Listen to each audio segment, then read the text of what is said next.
अस्सलाम वालेकुम all of you. I hope you all are doing great. जैसे कि आपको पता है कि हमने ये सीरीज शुरू की है जनरल साइंस की। अब देखें जो पीएमएस है या सीएसएस है या दूसरे कॉम्पिटिटिव एग्जाम्स हैं तो उसमें जो है वो जनरल साइंस के क्वेश्चंस तो आते ही हैं। राइट। सो अगर आप मेरे चैनल पे न्यू हैं तो आप जाके प्लेलिस्ट में भी जाके देख सकते हैं। ईएमएस के पास पेपर सॉल्व किए गए हैं, सीएसएस के और डिफरेंट जर्नल साइंस का अलग एक लेक्चर सीरीज पड़ी हुई है, इस्लामियात की, वोकैबुलरी की। तो यह I'll not waste your time. Without wasting your time, let's start our today's class. So, yeah, the first question is, which of the following animal can hear ultrasonic sound? Okay, तो आपको पता है कि बेट जो है, बेट जो है वो अल्ट्रासोनिक साउंड पे ही जो है वो सुन सकता है। और उसी आवाज को सुनते हुए वो उन पैटर्न्स को फॉलो करते हुए वो अपनी एक हम कहें कि डेस्टिनेशन कहें या उसी को फॉलो करके ही उड़ रहा होता है या अपना काम कर रहा होता है। मीन्स वो अल्ट्रासोनिक साउंड जो होता है ना वो बेट सुन सकता है और बेसिकली उस पे ही वो उसका दारो मदार होता है, आप सिंपल वर्ड्स में कहें तो ये simple one one liner question है। ये भी मतलब क्वेश्चन आता है कि भाई वो कौन सा बेट जो है वो कौन सा साउंड फॉलो करता है, वो अल्ट्रासोनिक होता है। राइट। तो ये आप याद कर ले कि which of the following animal can here the ultrasonic sound. तो वो कौन सा एनिमल है जो अल्ट्रासाउंड साउंड जो है वो सुनता है, तो वो बेट है। अब नेक्स्ट वन लाइनर क्वेश्चन जो है, ये वन लाइनर क्वेश्चन आपके लिए मैं इसलिए लाई हूँ क्योंकि ये इससे रिवीजन जल्दी हो जाती है। मल्टीपल चॉइस क्वेश्चंस में टाइम रीडिंग में ज़्यादा चला जाता है, तो ये I think it's better to quickly memorize the things. Okay, सिम क्या होता है? सिम का सिम स्टैंड्स फॉर, तो हम सिम का जो फुल फॉर्म होता है वो सब्सक्राइबर आइडेंटिटी मॉड्यूल होता है। जैसे हर इंडिविजुअल की अलग अलग सिम होती है तो वो उसकी एक आइडेंटिटी बन जाता है ना वो नंबर। तो ये सब्सक्राइबर आइडेंटिटी मॉड्यूल है, ये आप याद कर लें। Right. The energy generation in stars is due to the fusion of the light nuclei. अब फ्यूजन रिएक्शन होता है सन पे भी जो है वो फ्यूजन रिएक्शन हो रहा होता है। अब ये बोल रहा है कि जो एनर्जी जनरेशन होती है, एनर्जी जो जनरेट होती है स्टार्स में, वो कौन सा जो है वो पैटर्न होता है, कौन सा प्रोसेस जो होता है लाइट का जिसकी वजह से ये हो रही होती है, तो वो फ्यूजन होती है। Fusion, fusion, okay, fusion of light nuclei. Okay, the next question is, Martin Cooper is known for his invention of mobile phone. अब मोबाइल फोन किसने इन्वेंट किया था, उस बंदे का नाम पूछा गया है, तो वो है मार्टिन कूपर। ये आप याद रख ले, मार्टिन कूपर ही थे जिन्होंने मोबाइल फोन जो है वो इन्वेंट की थी। नेक्स्ट वन लाइनर की तरफ आए तो the law of floating, the law of floating bodies was discovered by the Greek scientist Archimedes. Okay, floating bodies. For example, suppose करें कोई भी चीज अगर हम लोग जिसमें वजन कम होता है, फॉर एग्जाम्पल जैसे बोट्स, सपोज करें कोई ऐसे ऑब्जेक्ट्स होते हैं जो फ्लोट कर रहे होते हैं। राइट। पानी में, तो जैसे बोट्स चल रही होती हैं, तो ये एक मैकेनिज्म या ये एक डिस्कवरी जो की थी फ्लोटिंग बॉडीज की, वो किसने की थी? आर्किमिडीज जो थे उन्होंने की थी। Okay, the next question is, first human heart transplant, okay, operation conducted by Dr. Christian Bernard on Louis Washington Sky. Okay, so basically जो पहला ह्यूमन हार्ट ट्रांसप्लांट हुआ था वो किसने कंडक्ट किया था? तो ये दो लोग थे। ओके, एक लुइस था और एक बर्नर्ड था। तो ये क्वेश्चन जो है वो रिपीटेडली आ रहा होता है, तो ये आप दोनों ऑन अच्छा इन पे किया था। ये जो बंदा है ना इस पे ये बेसिकली ऑपरेशन हुआ था। राइट। तो was conducted in 1967। ये आप ये ईयर भी याद रख लें कि जो फर्स्ट ह्यूमन ट्रांसप्लांट हुआ था, ये भी आपसे पूछ सकता है कि वो 1967 में हुआ था, किस पे हुआ था? लुइस एक बंदा था, उस पे हुआ था, और किसने किया था? वो डॉक्टर क्रिश्चियन बर्नार्ड थे। ओके, उन्होंने किया था ये ऑपरेशन। सो ये आप तीनों चीजें याद रख लें कि ह्यूमन ट्रांसप्लांट कब हुआ था, किस पे हुआ था, और कौन थे वो, कौन से डॉक्टर थे, उनका नाम क्या था, वो आप याद रख लें, right? The next question is the exposure to sunlight helps a person improve his health because the ultraviolet rays convert skin oil into vitamin D. अब ये एमसीक्यूज जो ऑनलाइनर जो है वो बेसिकली ये बोल रहा है कि जो सनलाइट में आपका एक्सपोजर होता है उससे होता क्या है कि जो अल्ट्रा वायलेट रेज होती है ना, जो सन रेडिएशंस ये आती हैं, राइट? तो स्किन में जो ऑयल होता है उसको क्या करती हैं, कन्वर्ट करती हैं विटामिन डी में। अब इसका मतलब नहीं है ये कि आप जो है वो डायरेक्ट धूप में जाके खड़े हो जाएं राइट?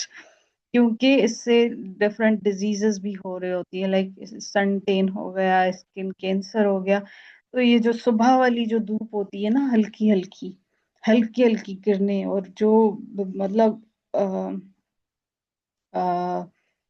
इवनिंग के बाद वाली जो होती है, जब सनसेट हो रहा होता है, वो वाली धूप जो है उसकी बात हो रही है। ये नहीं कि आप 1 बजे चल जाके धूप में खड़े हो जाएं, तो ये वो बात नहीं हो रही। तो बेसिकली ये एमसीक्यूज में ये बोला जा रहा है कि विटामिन डी बनता है ना सनलाइट से, अल्ट्रावायलेट रेज उनको हेल्प करती हैं जो स्किन में जो ऑयल होता है उसको विटामिन डी में कन्वर्ट करने में, right? The ozone layer restrict करता है अल्ट्रावायलेट रेडिएशंस को।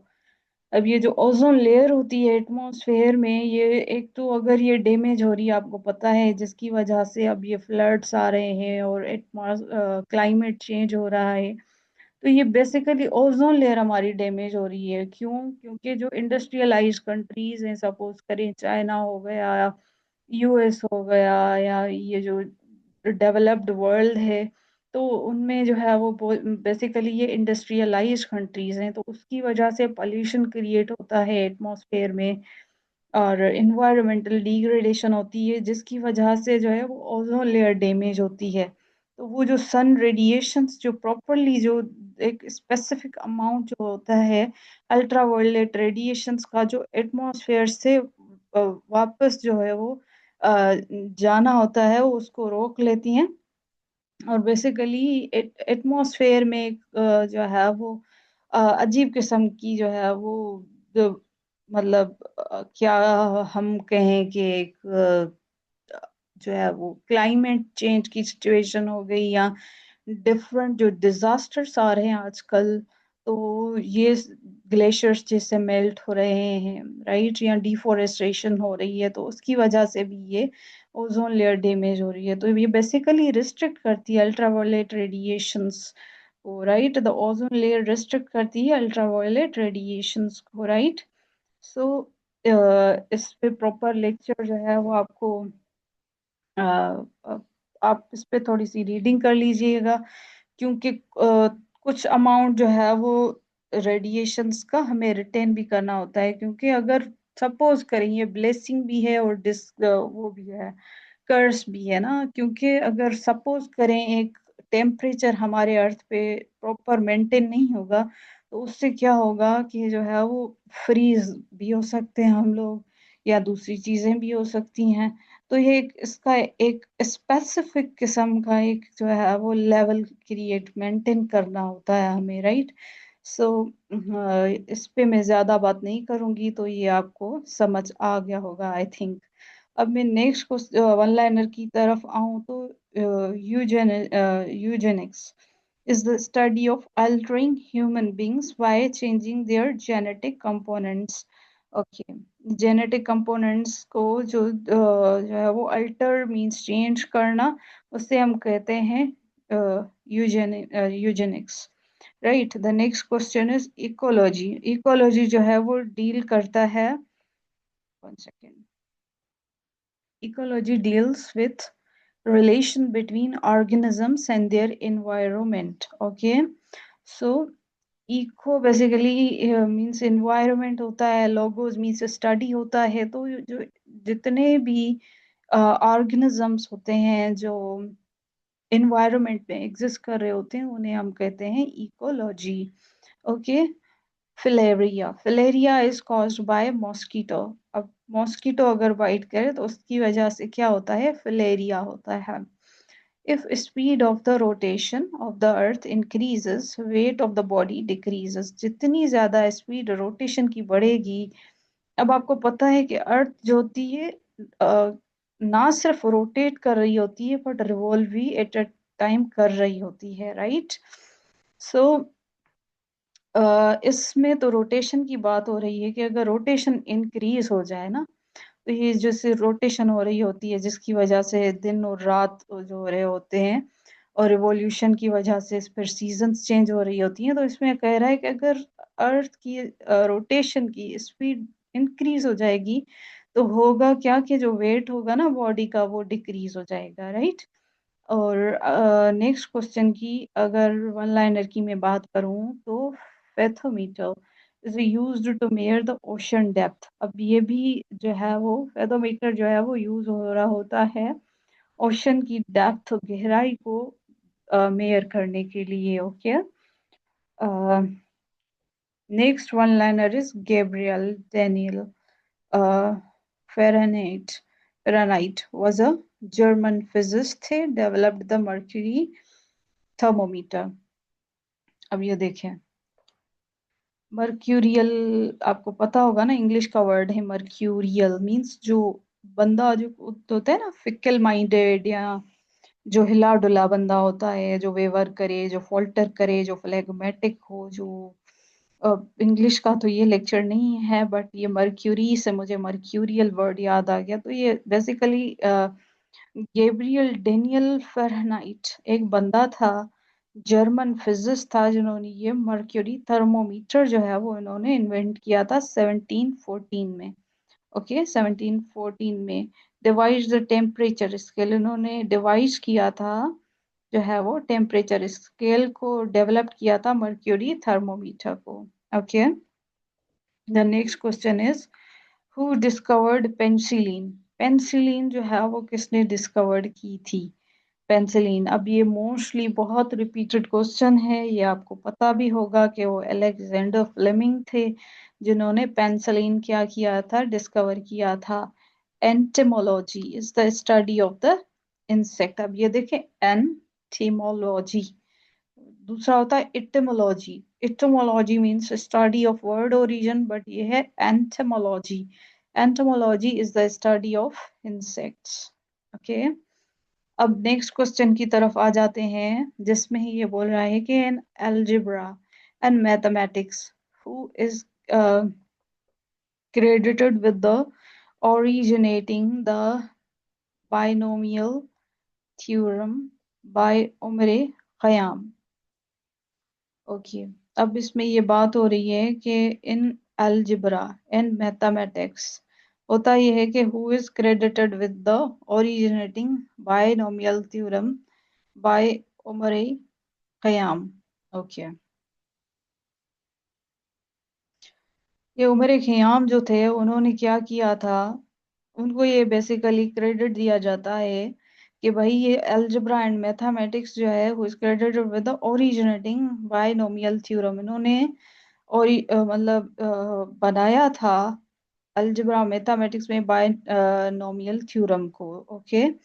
नाइट्रोजन गैस की हम बात करें तो मोस्टली ये पूछा जाता है कि इलेक्ट्रिक बल्ब में कौन सी जो है वो गैस यूज हो रही होती है। जैसे हमने प्रीवियस लेक्चर में एक क्वेश्चन पढ़ा था ना कि कुकिंग ऑयल में कौन सी यूज हो रही है, तो जो प्रोपेन एंड ब्यूटेन पढ़ा था हमने। अब ये देखिए इसमें पूछ रहा है कि इलेक्ट्रिक बल्ब में कौन सी यूज हो रही होती है, तो वो है nitrogen. Okay. The next question is 1 US barrel is equal to 159 liters। Okay, 159 liters 1 US barrel कितने के इक्वल होता है, इक्वल होता है 159 लीटर्स के। ओके।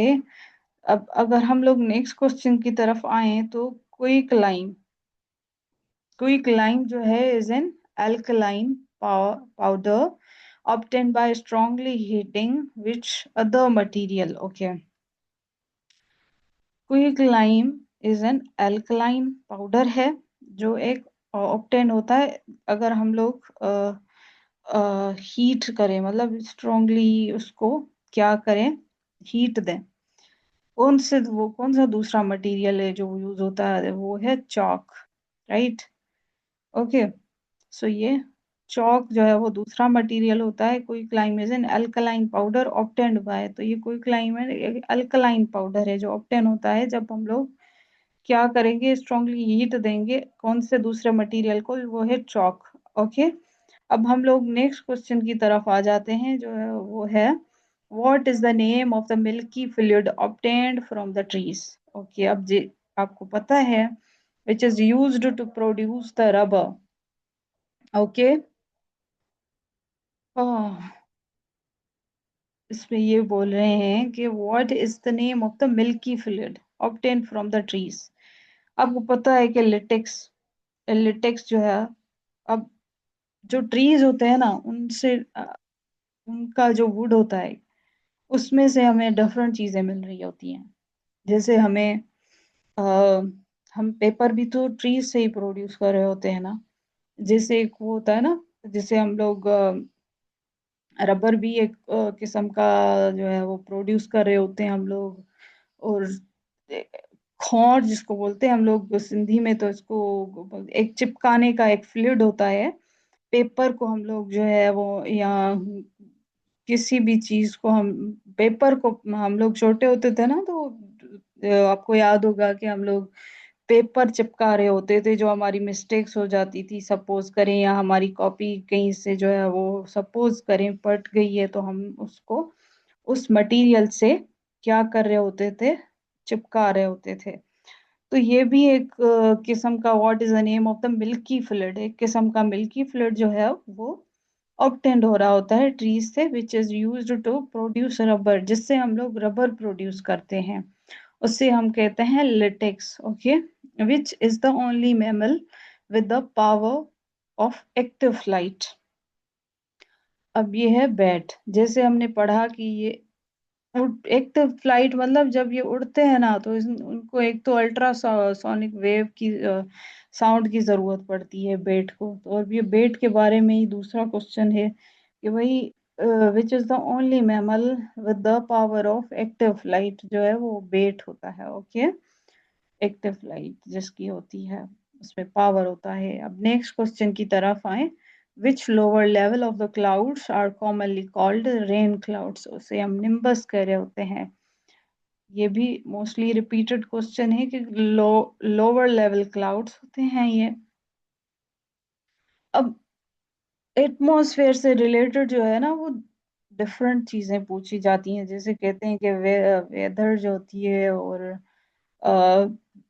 एक किस्म का एटमॉस्फेयर जो उसका हम देख रहे होते हैं अर्थ का, वो कौन सी लेयर में होता है, तो स्ट्रेटोस्फेयर में होता है, राइट।